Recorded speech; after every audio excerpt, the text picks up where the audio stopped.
there, and welcome to the Stories for Tomorrow podcast.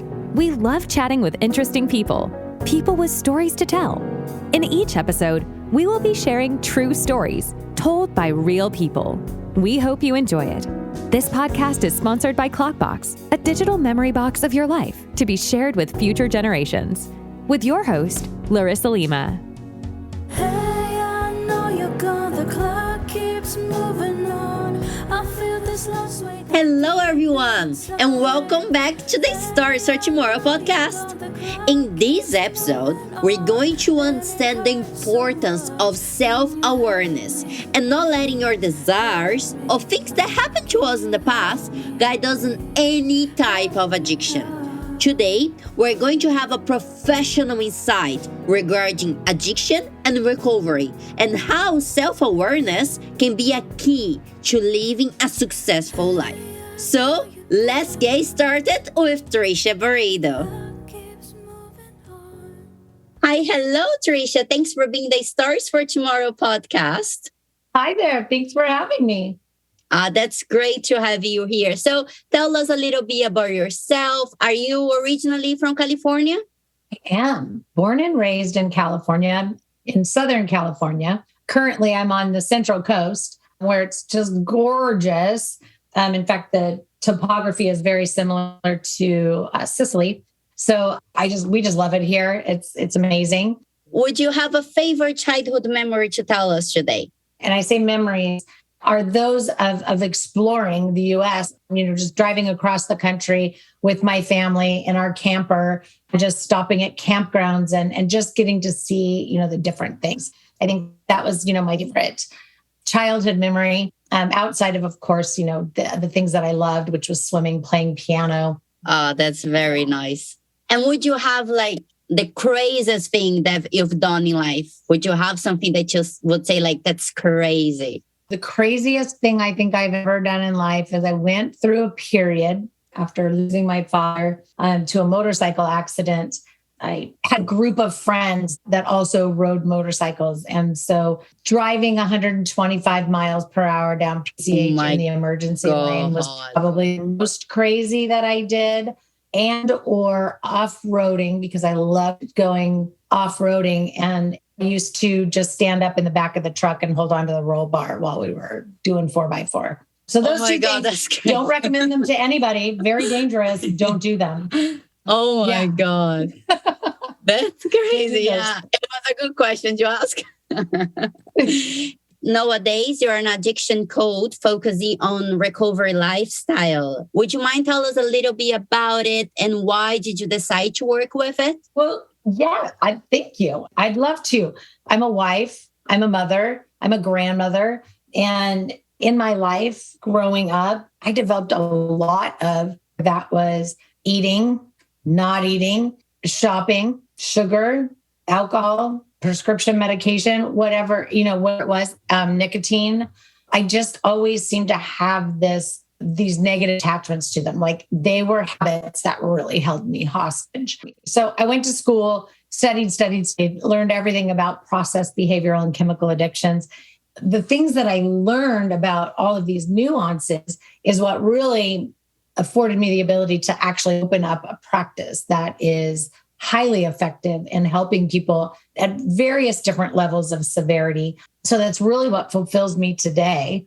And, the very short version of how I got there, because of course, my education took me 5.5 years and my story that led me there is 30 years long. The recovery journey was 25 years long. So that goes into it. That's really what instigated my passion for it was when I realized that addiction and recovery needs are not just for what society usually thinks of, which is the down, the out, ill, the poorly functioning, the people that need to be removed from their life so that they be fixed. There's so many of us that struggle with constantly on a diet. They're either all in or all out. And people-pleasing, codependency, workaholism, you name it. There are so many things that we allow to control us in our lives and that we give too much power to to feel.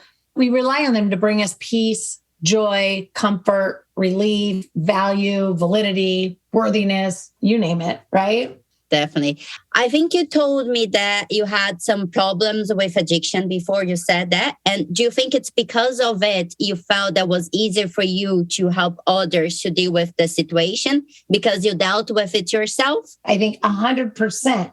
It gives me a leg up so that I can relate to people that are 19 or 60 because I can bring myself to their level. I can meet them where they are because I've been there. So when you have that lived experience, even if it's not identical, but a lived experience that can relate, it affords you that ability to be more empathetic.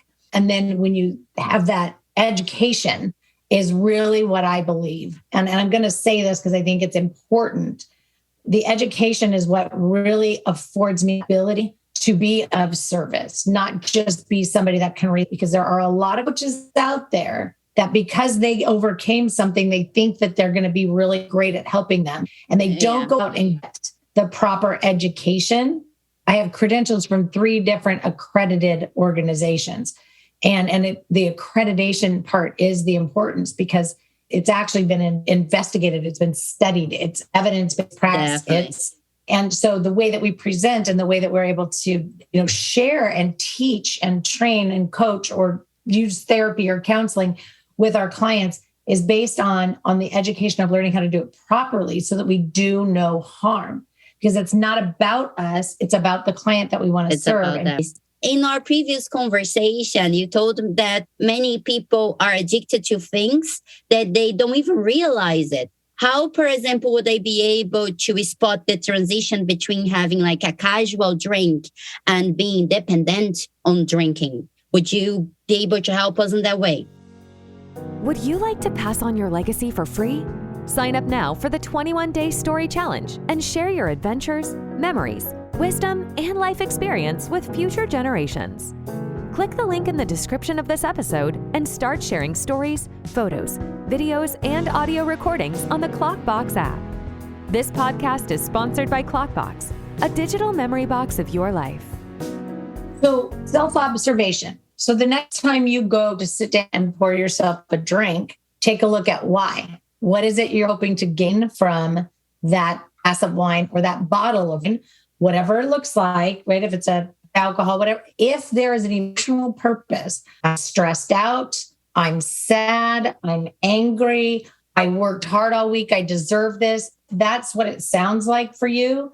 Then you want to look at your relationship with alcohol because it's not appropriate for it to be a self-soothing tactic. We need to be able to do that inside of ourselves. Now, if you're sitting down to have a glass of wine at dinner time and it pairs really well with your steak, right? Like I'm sitting down, I'm having a ribeye. I want this nice heavy Bordeaux, and you have that with your dinner, then maybe we don't have to look at it because it's just when the steak is gone, the glass of wine is gone, and I'm not looking for more. I'm not pouring another one.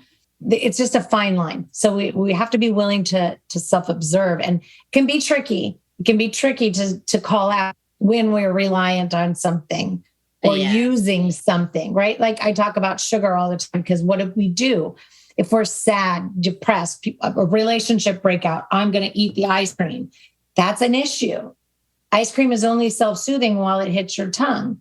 And then what happens after? Like that self-loathing, the regret, things like that. The same with alcohol, right? If we're using it to alter my mental state in any way, or we're hoping for it to bring peace, joy, comfort, relief, then it might not be an appropriate relationship. Yeah, that's interesting. That's very interesting. And what type of addiction would you say that was the most difficult to get rid of?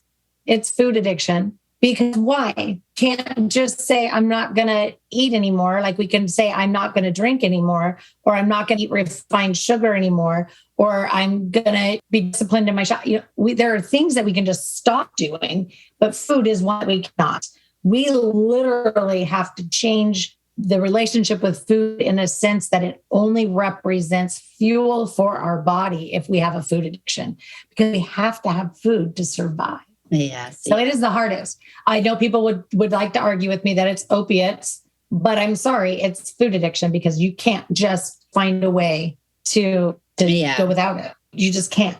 That's interesting. That's a very interesting point. I've never thought like that.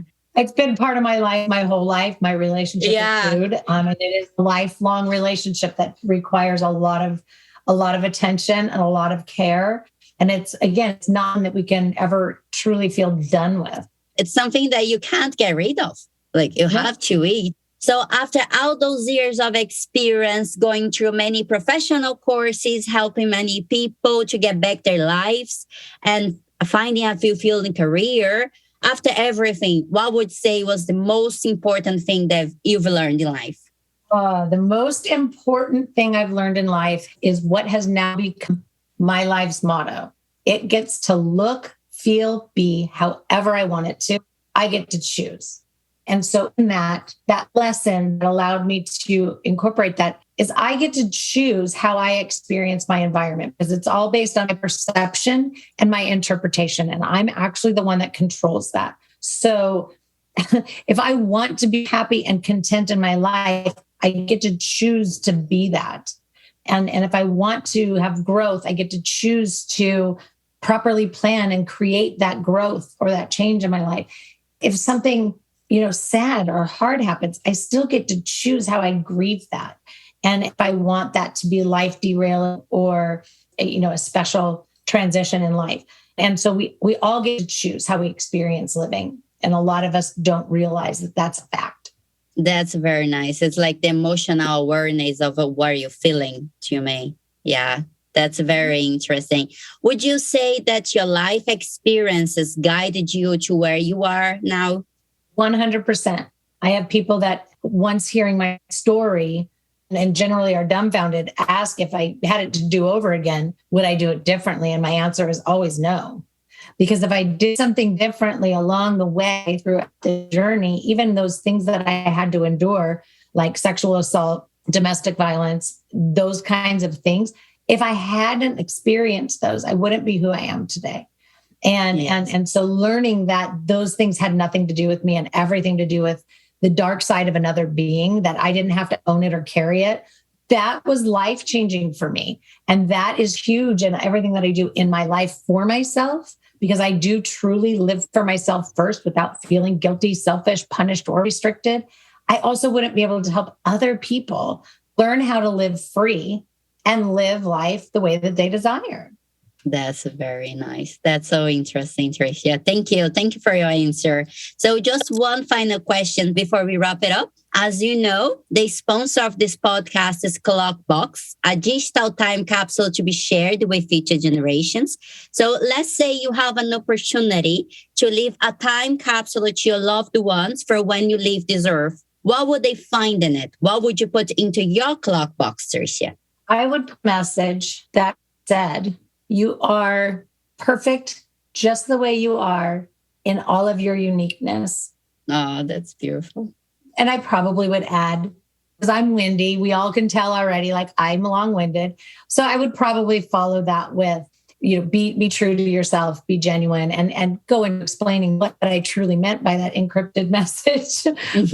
but really, I think self-acceptance and really, having that ability to give a gift of knowing that this is your life. It gets to be what you need it to be, what you want it to be. It gets to be designed exactly for you. And then I think it would have helped people go through life less rigid, less in the stance of a judger. We would have young women and men growing up not comparing themselves to each other or movie stars or, whoever else, like just being happy and content with the life that they've been offered to them. That's very nice. Thank you, Tricia. Thank you so much for participating in the Stories for Tomorrow podcast. I loved getting to know a little bit better and understand more about your story. Thanks for taking the time to speak with us today. Thank you so much for having me. It was awesome. Thanks so much for tuning in to this episode of Stories for Tomorrow. If you're enjoying the show, please feel free to rate, subscribe, and leave a review wherever you listen to your podcasts. This podcast is sponsored by Klokbox, a digital memory box of your life to be shared with future generations.